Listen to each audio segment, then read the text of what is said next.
Welcome to the IVF Journey with Dr. Michael Chapman, the podcast for couples who struggle with infertility and want to fulfill their dreams of becoming parents.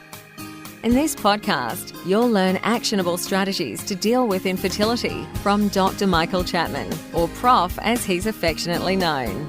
Prof is the co-founder of IVF Australia and is a leading Australian infertility specialist who has helped over 3,000 couples realise their dreams of becoming parents. To access previous episodes packed with ideas, solutions and tips that actually work, head over to Dr. Chapman's IVF podcast on iTunes. You can also ask questions by contacting Dr. Chapman's rooms on 1-800-111-483 or by emailing him michael.chapman@ivf.com.au. That first cry of a baby born after the long journey of IVF remains one of the most beautiful experiences in the world. As an obstetrician and an IVF specialist, I've had the privilege of experiencing this over many thousands of times in my long career, but I still remain moved by each baby's first cry. It signifies the end of a long journey and the beginning of a new life. This is Professor Michael Chapman, co-founder of IVF Australia and host of the IVF Journey podcast. Thanks for tuning in. To access all the previous episodes, head over to my website, www.theivfjourney.com, and select IVF Journey Podcast from the navigation menu. You'll also be able to find the various services that we provide at IVF Australia.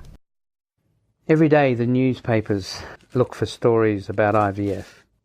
We seem to be very, very popular. Either people criticising IVF or looking for bizarre stories associated with the technology that has been now around for 40 years. There'll be a lot of stories in the next month or so as Louise Brown, the first IVF baby, turns 40. I understand she's even got an agent to deal with her fame. So, in the recent newspapers, there's an article out of the States about a woman that had just given birth with a donor embryo. That's not particularly newsworthy, but what we discover as we read on is that the embryo was frozen in the year that she was actually born herself. So the embryo was frozen in 1992. The parents of that embryo had their babies and had a spare embryo, but never thought it, dispose of it, and it sat there. They obviously gave permission for it then to be donated, and the recipient was 25 years old and delivered a baby that could have been her best friend. Newsworthy, but not particularly scientifically clever, other than proving that once you freeze an embryo, it is there potentially forever. Imagine a child being born in the year 2100 that was actually created in the year 2000. I suspect it might happen because parents are reluctant to dispose of embryos. Interestingly, today I had a couple who I delivered their babies 14 and 16 years ago after IVF, and they still had 2 embryos remaining. That was when she was 23. Having had 2 babies by the age of 26, they decided that they would dispose of the 2 frozen embryos, which is a pity really, because 14 years on, they've come back to me to tell me that they now want to have a baby. She's 40, and now we're going to go through an IVF cycle. How people's thoughts about children do change. But the technology's there and they want to use it.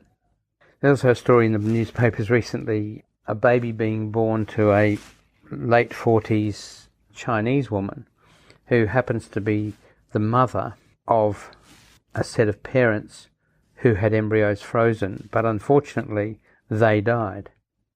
So what she's done is be the surrogate for this embryo, even though the parents are no longer in existence.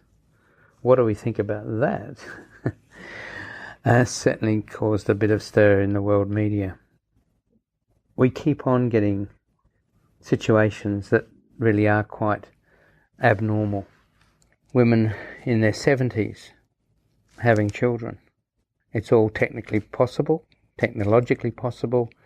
Is it moral or ethically correct?